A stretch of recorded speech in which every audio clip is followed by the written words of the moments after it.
2 years ago, the meager launch lineup of the Nintendo Switch gave skeptics a reason to anticipate the death of Nintendo. Whether it be the inferior graphics, the lack of third-party support, or the 3-hour battery life, they had their fair share of qualms with the device. A little nitpicky, but understandable. Nintendo's previous home console was a bit of a flop, so faith in the company was low.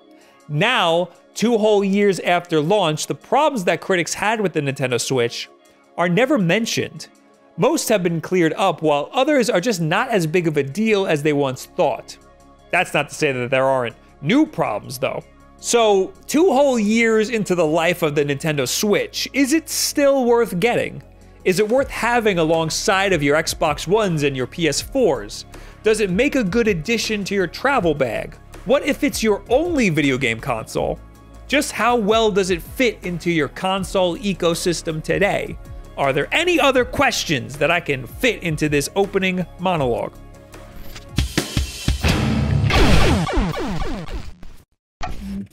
When I first purchased the Nintendo Switch, I figured it would make a nice ancillary console. The perfect support piece to all of my more powerful consoles that I already had. I got the version with the gray Joy-Con, which I later regretted because the neon Joy-Con actually look really nice. Then I swapped them out for the Super Mario Odyssey red Joy-Con, which I imported from Japan via PlayAsia.com, which very shortly after came out in America, so that was useless.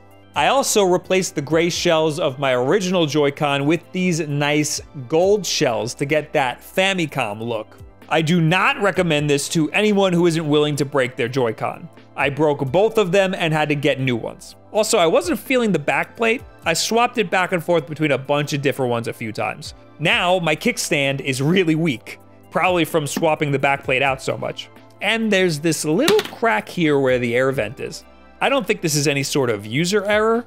I just think it's a weak spot in the plastic, and it's a very common issue as these things get older. Otherwise, after lots of use, mostly in the dock, my Switch has held up quite well. Nintendo makes some pretty resilient stuff. The Switch is the perfect answer to the problem that nobody knew that they had.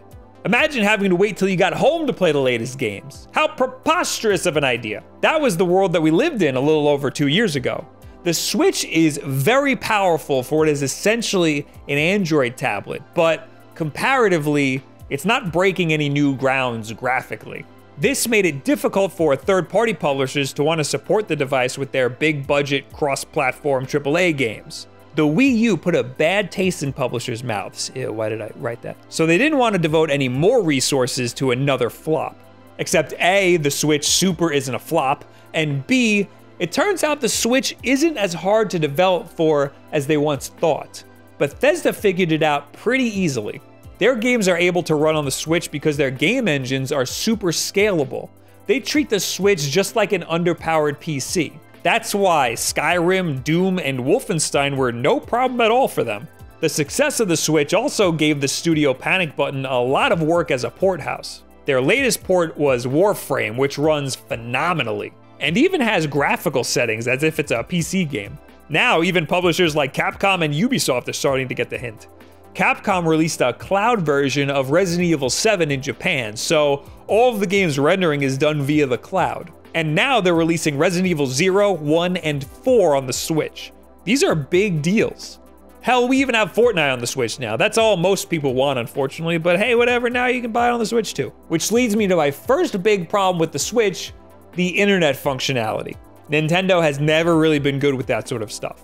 And even now, this far out of launch, Nintendo is still holding on to their Nintendo Switch Online app on the phone for voice chat. Meaning if you want to play one of their games online and you want to talk to somebody, you have to connect a headset to your phone. Their reasoning is that you might be far away from your dock if you're playing on your couch, so you could plug your headset into the phone that's next to you, even though the game sounds will be coming out of the TV.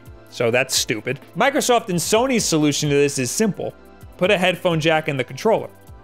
The Joy-Con might be a little bit too compact for this, but the Pro Controller definitely isn't. And I'd be willing to bet that most Switch owners have a Pro Controller anyway. This was a major misstep and continues to be a problem with the Nintendo games, but The Switch does have a 3-ring headphone jack, meaning that it does have voice chat capabilities, and third-party games have regular old voice chat built into the console.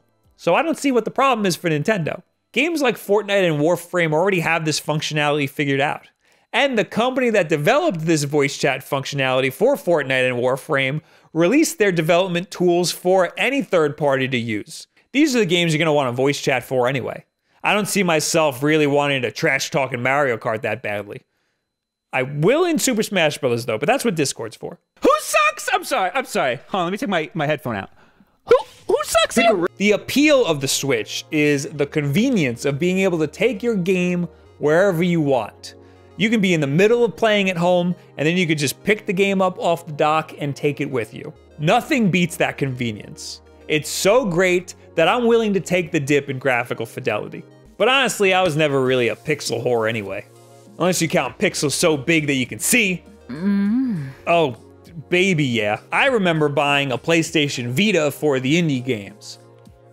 Nope, not gonna happen. If a game is so small or underpowered, there's no reason not to play it in the most convenient form factor possible. And having cross-buy and cross-save was awesome. So I can play it on my PS4 if I wanted to. Don't make me play your game on Steam, I hate Steam. The Switch is the new Vita in that it's an indie machine. Every indie dev wants their stuff on the Switch, and the eShop is swarming with fantastic indie classics and new and unique titles. It's the perfect place for indie devs to strut their stuff.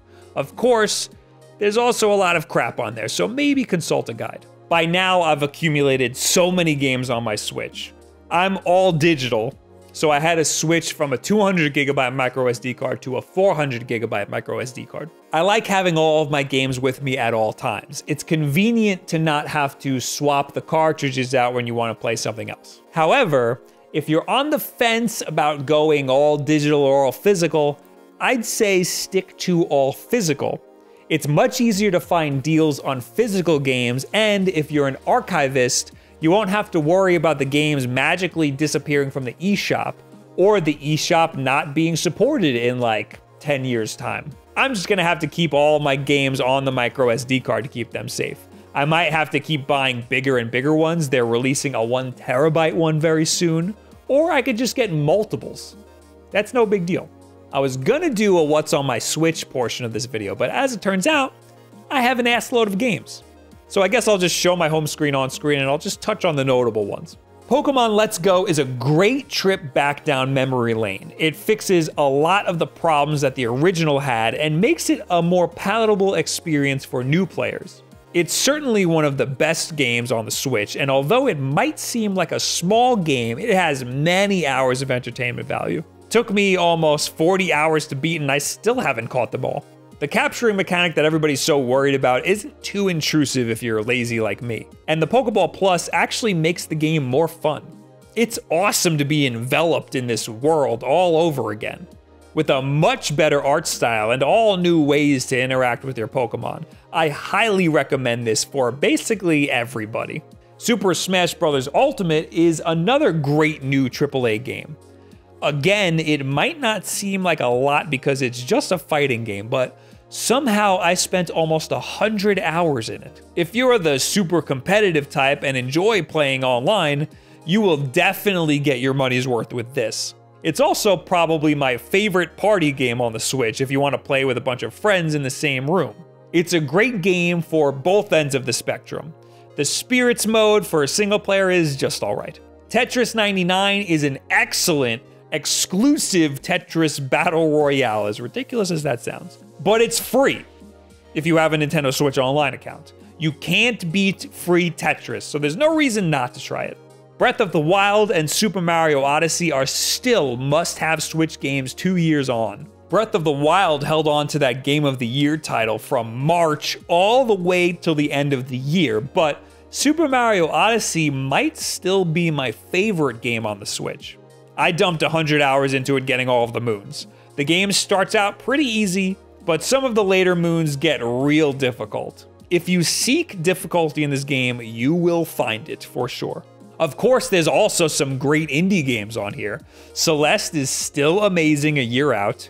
We should be getting some free DLC soon too. So is The Messenger. These are two of the best 2D side-scrollers on the platform, for sure. I'd also like to toss Sonic Mania in there for good measure.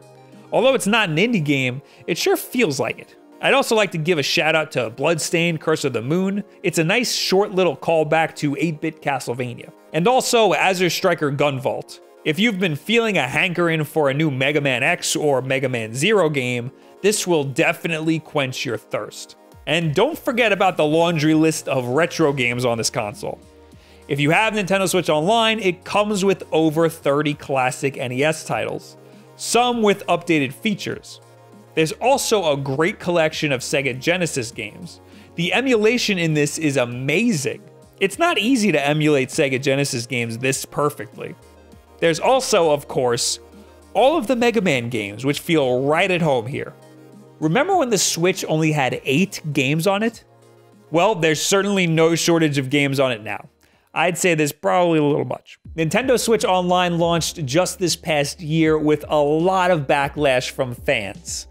I don't see where all of the hate came from. I think that people are mad that we now all of a sudden have to pay for an online service that was previously free and isn't that great to begin with. But we did know that it would cost money eventually, and it's still way cheaper than what we have to pay on other consoles. Also, it comes with so many NES games. I know people would rather have a virtual console alternative, but I'll take what I can get here. The service is just fine. It's fine. Battery life is another issue that was thrown about to slander the great name of Nintendo. 3 hours does not sound like a lot, although I don't think I've ever killed my battery in portable mode, unless it was on purpose for a video. Not only is 3 hours plenty of time, but that's just the maximum length for playing a graphically intensive, power-hungry game. You can get upwards of 5 hours of playtime with a game like Sonic Mania. Maybe just turn the Wi-Fi off and lower the screen brightness a tad. Plus, the USB-C port allows for portable batteries to charge it. Most won't charge your Switch while you're playing, they aren't fast enough. They'll just fight against the charge you're already losing. I'd only recommend using the official Nintendo Anchor one, as this is the only one I know of that can charge the Switch to full capacity while you're playing it. And with all the power consumption problems the Switch has, I don't trust anything that has to plug into the USB-C port that isn't officially licensed by Nintendo. Out of the box, the Switch comes with the Joy-Con and the Joy-Con grip. This is meant to be your primary input method. The motion controls work great in these things. The HD rumble is like nothing you've ever felt before in games that utilize it well. 1-2 switch will have you thinking there's actual balls rattling around inside your Joy-Con. The best functionality, though, is being able to take the Joy-Con off and instantly having 2 controllers wherever you are, so anybody can have a chance to play. It's really great design. In practicality, I've never done this before. I also almost never use the Joy-Con unless I'm playing in portable mode. The buttons and thumbsticks are just way too tiny. You pretty much have to get a Pro controller. Those can be expensive, but there are plenty of great alternatives out there, like my favorite controller that puts the D-pad right where it's supposed to be for 2D games. There'll be Amazon affiliate links to all this stuff that I mentioned in the description below, by the way, and that helps support the channel. Thank you so much. It's rare that a game actually requires you to use the Joy-Con. Super Mario Party does, and so does Pokemon Let's Go, unless you get the Pokeball Plus. Super Mario Odyssey, you can get away with using a Pro controller the whole time. I did anyway. This isn't to say that portable mode isn't manageable at all. I'm more than happy to play the game like this than not play the game at all. But for big ass hands like mine, it does feel a lot better to play with a grip. So if you're planning on playing in portable mode a lot and you can palm a basketball, then you might want to consider getting a grip. The Satisfy grip is great because it's offset so that your fingers fit right over the buttons where they're supposed to. It's funny to look back at the trajectory of public opinion of the Nintendo Switch. A lot of people were all for a portable/home console hybrid from the get-go, but there were also a lot of people who had it out for the little guy from the start. Every little thing was a huge problem. At launch, it was a great portable console to go along with all of your other consoles. Now, believe it or not, it's actually become my primary console. I play 90% of my games on this thing, partly because I love Nintendo exclusives, and some of the most unique and interesting games are releasing for this console.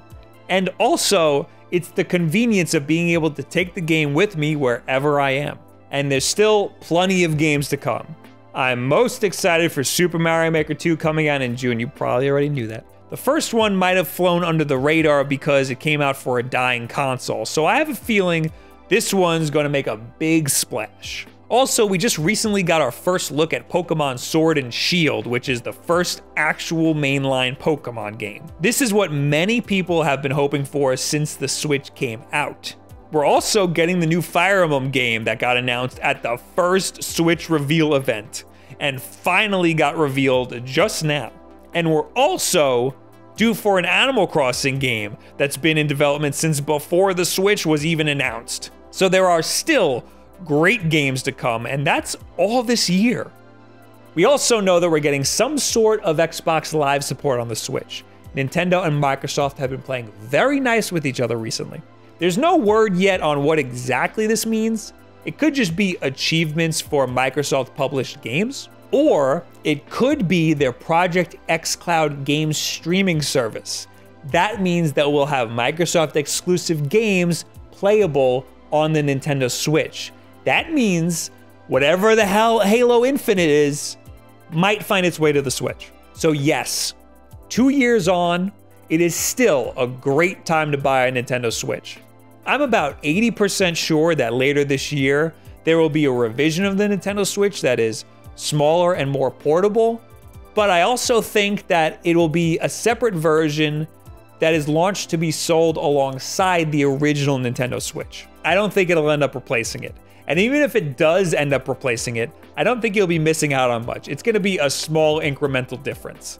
So if you want a Nintendo Switch, buyer's remorse, and just get the damn thing. There are so many games to be played before anything like that even happens anyway.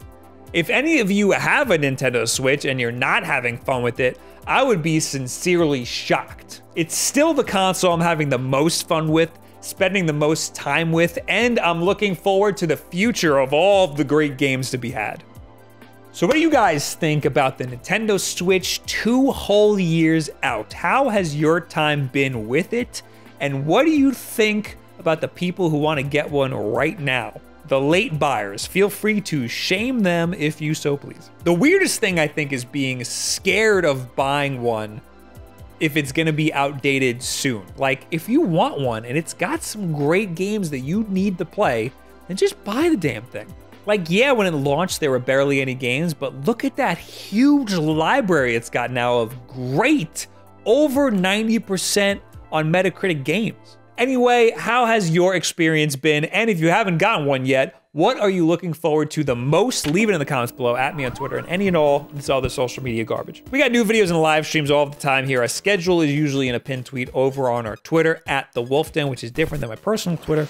We got live streams here on YouTube like Wulff Den Live, which is our live podcast every single Wednesday at 9 p.m. Eastern time. And we got live streams on twitch.tv/WulffDen. You can support us here on YouTube by clicking that join button, or you can support us over there on Twitch using Twitch Prime. If you have Amazon Prime, it's free. You can get into our supporter-only Discord where we post videos like this early, and we also play games with supporters like once a month. But of course, the most important thing that you can do, the easiest thing, is just subscribe to the channel. That's it.